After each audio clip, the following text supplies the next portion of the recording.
इस वीडियो के अंदर हम लोग देखेंगे अपनी ब्रेक स्टेटमेंट्स के बारे में। तो ब्रेक स्टेटमेंट में क्या होता है कि देखो, जैसे मैंने सबसे पहले एक फॉर लूप लिखी है ना यहाँ पर, तो ये जो फॉर लूप है ना, बेसिकली फॉर लूप लिखी, उसके बाद मेरे ये लूपिंग स्टेटमेंट है। उसके बाद मैंने इस फॉर लूप की बॉडी के अंदर ही अपना इफ़ कंडीशन भी लिखी, डिसीजन मेकिंग भी लिखी, और इसके अंदर मैंने एक ब्रेक स्टेटमेंट का भी यूज़ किया।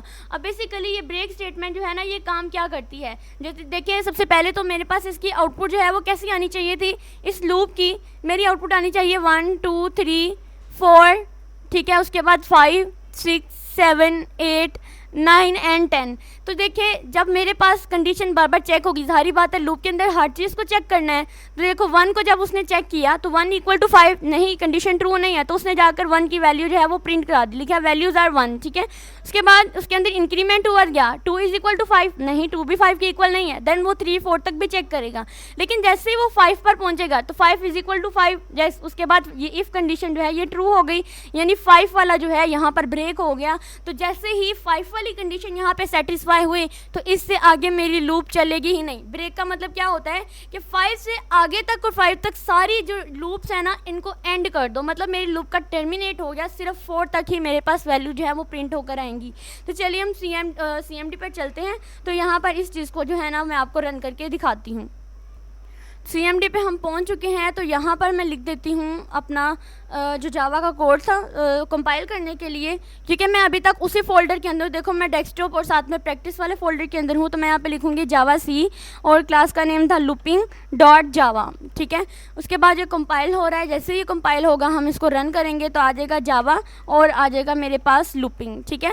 तो देखिए आपके पास 1 2 3 4 तक मेरे पास आउटपुट आई, लेकिन उससे आगे 5 और उससे आगे वाली नहीं चली, क्योंकि उसने उस चीज़ को ही ब्रेक कर दिया था। अब जैसे ही मैं आप लोगों को यहाँ पे कंटिन्यू दिखाती हूँ, अब इस ब्रेक की जगह पे मेरे पास कंडीशन समझो वही है।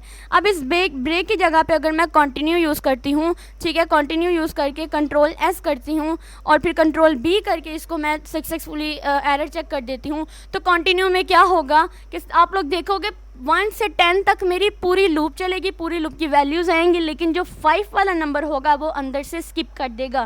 कंटिन्यू का मतलब ये होता है कि तुम 5 वाले को स्किप करो और बाकी लूप जो है वो आगे चलो, यानी 5 वाले को छोड़ के तुम कंटिन्यू करो। कंडीशन में 5 आ रहा है तो तुम उसको छोड़ दो, बल्कि आगे चलो 1 2 3 4, 5 वाले को स्किप करो, 6 7 8 9 10, ठीक है। चलिए हम लोग उसके अपने CMD पे चलते हैं। यहाँ पे हम रन करते हैं। मैं लिखती हूँ जावा सी, ठीक है, और उसके बाद मैं यहाँ पे लिखती हूँ लूपिंग डॉट जावा। इसको कंपाइल होने के बाद हम इसको रन करेंगे। रन में आता है जावा और लूपिंग, ठीक है।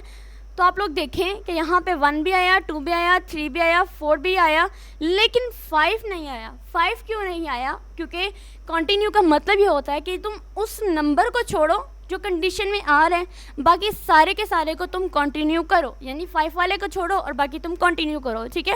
इसी तरह से हमारी जो है ये ब्रांचिंग स्टेटमेंट जो है वो कंपाइल एंड रन होती हैं। इसी तरह से इनका कॉन्सेप्ट ये था, ब्रेक आएगा तो तुमने आगे से जिस नंबर पे ब्रेक आ रहा है ना, उससे आगे वाले भी सारे के सारे तुमने ब्रेक कर देने, यानी टर्मिनेट कर देनी है। लेकिन कंटिन्यू का मतलब होता है कि सिर्फ उस नंबर को छोड़ो, बाकी सारे के सारे जो है ना तुम जो है वो उसको कंपाइल एंड रन करो, ठीक है।